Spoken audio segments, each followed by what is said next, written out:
Hello student, how are you. अभी तक हमने पढ़ा जर्नल का फॉर्मेट पढ़ लिया था। जर्नल जो है उसका फॉर्मेट कैसा होता है। अब हम पढ़ रहे हैं प्रोसेस ऑफ जर्नलाइजिंग। किसी ट्रांजैक्शन को जर्नल एंट्री में कैसे लिखना है, कैसे हमको पता चलेगा कि कौन सा अकाउंट डीआर हो रहा है, कौन सा सीआर हो रहा है। ठीक है, तो उसको कहते हैं प्रोसेस ऑफ जर्नलाइजिंग। यानी कि एक ट्रांजैक्शन हमारे सामने लिखा हुआ है, उसको जर्नल एंट्री में लिखने तक की जो प्रोसेस है वो हम आज वाले वीडियो में पढ़ेंगे। तो इसके कुछ स्टेप्स है प्रोसेस ऑफ जर्नलाइजिंग। इसके स्टेप्स है, फर्स्ट स्टेप है कि आइडेंटिफाई द ट्रांजैक्शन।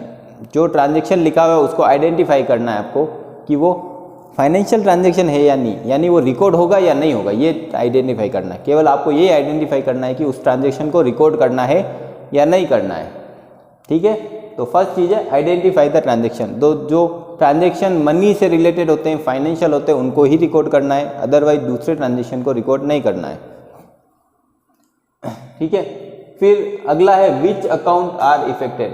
उस ट्रांजैक्शन में, इन द ट्रांजैक्शन, उस ट्रांजैक्शन में कौन कौन से अकाउंट इफेक्टेड हो रहे हैं ये आपको देखना है। दूसरी चीज जो आपको देखनी है कि उस ट्रांजैक्शन से कौन कौन से अकाउंट इफेक्टेड है, कौन से अकाउंट पर इफेक्ट पड़ रहा है।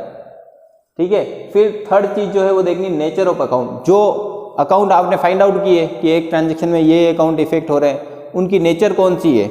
नेचर का मतलब हो गया पर्सनल, रियल या नॉमिनल। ठीक है, नेचर का मतलब है पर्सनल, रियल या नॉमिनल, यानी कि वो किस टाइप के अकाउंट है ये आपको देखना है। या फिर आप ये भी देख सकते हो एसेट है या लाइबिलिटी है या कैपिटल है या रेवेन्यू है या एक्सपेंसेज है। ये जो मॉडर्न वाला क्लासीफाई था वो भी देख सकते हो, और ये ट्रेडिशनल है पर्सनल, रियल, नॉमिनल, ये भी देख सकते हो कि नेचर ऑफ अकाउंट, वो अकाउंट किस टाइप का है ये आपको फाइंड आउट करना है। जो अकाउंट आपने देखा है कि ये इफेक्टेड हो रहा है ट्रांजैक्शन में, तो उसकी नेचर क्या है वो आपको फाइंड आउट करनी है। फिर आपको देखना rules of debit and credit. अगर वो अकाउंट पर्सनल है तो उसके लिए क्या रूल है, रियल है तो कौन सा रूल है, और नॉमिनल है तो क्या रूल है, ये देखना है। ठीक है, यानी आपको ये रूल पता होना चाहिए कि पर्सनल में ये रूल है, रियल में ये रूल है, नॉमिनल में ये रूल है। यानी एसेट में क्या रूल होता है, लाइबिलिटी में क्या रूल होता है, कैपिटल के लिए क्या रूल होता है, ये आपको लर्न होना चाहिए कि रूल्स ऑफ डेबिट क्रेडिट क्या है, कि कब ये अकाउंट डेबिट होता है, कब अकाउंट क्रेडिट होता है, ये आपको रूल लर्न करने, वो आपको उस समय याद होने चाहिए। फिर पॉइंट नंबर 5 है which account is debit and which account is credit. ये आपको डिटरमाइन करना है, ये आपको फिक्स करना है कि ये अकाउंट तो होगा डेबिट और ये होगा क्रेडिट। जो अकाउंट आपने इफेक्ट पहले आपने पता लगाया अकाउंट कौन से हैं, फिर उनकी नेचर क्या है, फिर आपको रूल्स पता लगाना है कि डेबिट और क्रेडिट का रूल क्या है, फिर आपको पता लगाना है कि वो जो अकाउंट है वो रियल का है तो ये डेबिट हो रहा है या क्रेडिट हो रहा है, तो वो अकाउंट डेबिट होगा, या फिर क्रेडिट हो रहा है तो क्रेडिट होगा। यानी कि उन अकाउंट में से कौन सा तो डेबिट होगा और कौन सा क्रेडिट होगा, ये डिटरमाइन करना है लास्ट पोजीशन में। ठीक है, और फिर आपको उसको जर्नल में लिखना है कि ये डेबिट हो रहा है, ये क्रेडिट हो रहा है, उनकी अमाउंट जो है वो उनके सामने लिखनी है। ठीक है, तो ये 5 स्टेप्स के बाद आपको जर्नल एंट्री करनी है। ठीक है, जर्नल एंट्री लास्ट में आएगी। देखो अब मैंने कुछ एग्जाम्पल लिखा है, इसमें क्या होता है। तो फर्स्ट एग्जाम्पल लिख रखा बिजनेस स्टार्टेड विद कैश। तो हमने पढ़ा है कि जो ओनर इन्वेस्ट करता है, ठीक है, तो हमने कॉन्सेप्ट पढ़ा था सेपरेट एंटिटी कॉन्सेप्ट। उसके अकॉर्डिंग बिजनेस और ओनर दोनों सेपरेट होते हैं, अलग अलग होते हैं। तो उसको जो है ओनर का जो नाम है उसकी जगह पर हम इन्वेस्ट किए हुए अमाउंट की जगह हम क्या लिखते हैं, कैपिटल। ओनर ने पैसे दिया है बिजनेस को, लेकिन हम क्या लिखते हैं, कैपिटल। ठीक है, तो यहाँ पे भी यही हो रहा है, पैसा इन्वेस्ट कर रहा है ओनर, कैश पैसा बिजनेस में दे रहा है, तो हमको वहाँ पर इन्वेस्टमेंट की जगह लिखना है कैपिटल। ठीक है, तो इसमें 2 अकाउंट इफेक्ट हो रहे हैं, एक तो कैपिटल और दूसरा हो रहा है कैश। कैश तो ही है, लिखा हुआ है कि कैश पैसा आ रहा है बिजनेस में, और कौन दे रहा है, ओनर दे रहा है, तो ओनर की जगह हमको लिखना है कैपिटल। ठीक है, अब हमने सबसे पहले तो क्या पता लगाया कि इसमें अकाउंट कौन कौन से इफेक्टेड हो रहे हैं। तो सबसे पहले हमने लगा लिया कि कैपिटल और कैश।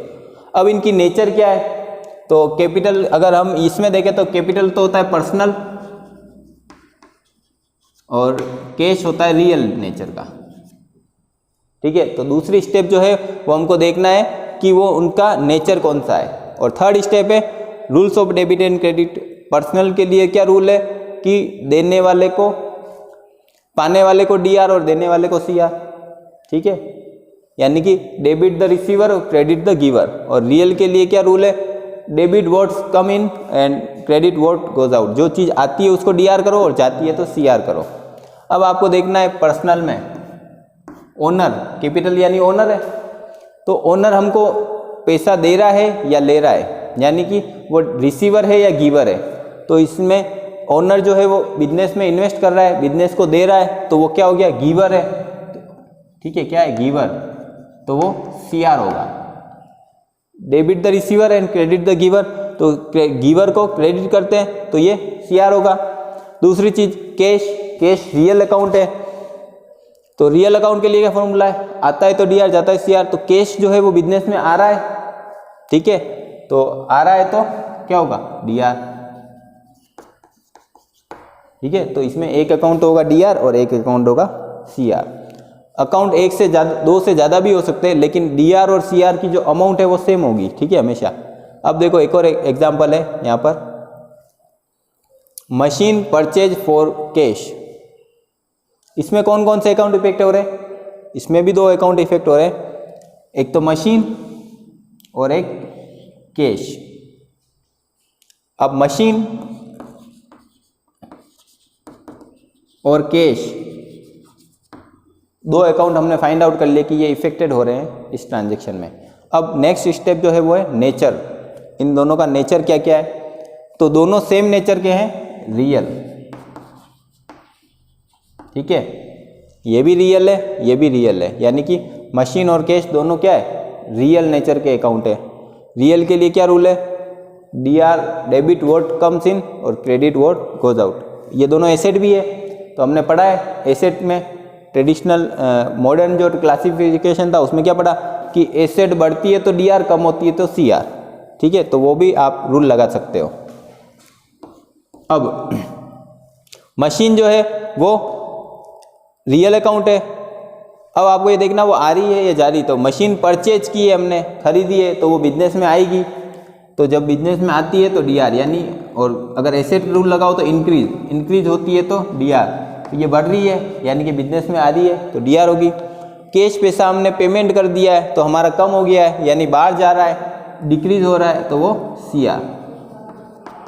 ठीक है, यानी कि मशीन आ रही है तो डीआर, कैश जा रहा है तो सीआर। अब इसकी एंट्री जो होगी वो जनरल में हम किस टाइप से लिखेंगे, जो फॉर्मेट हमने कल बनाया था पिछले वीडियो में, तो उसमें हमको ऐसा लिखना है कि machine account D R.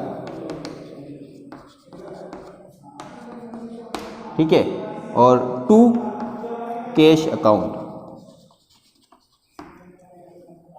Machine account DR to cash account, और जो अमाउंट होगी वो इनके कॉलम में लिख देंगे सामने।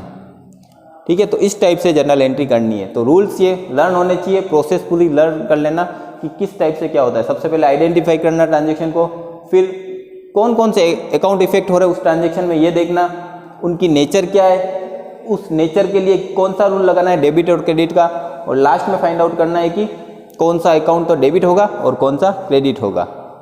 तो आज के लिए बस इतना ही, नेक्स्ट हम पढ़ेंगे अगले वीडियो में। Thank you very much.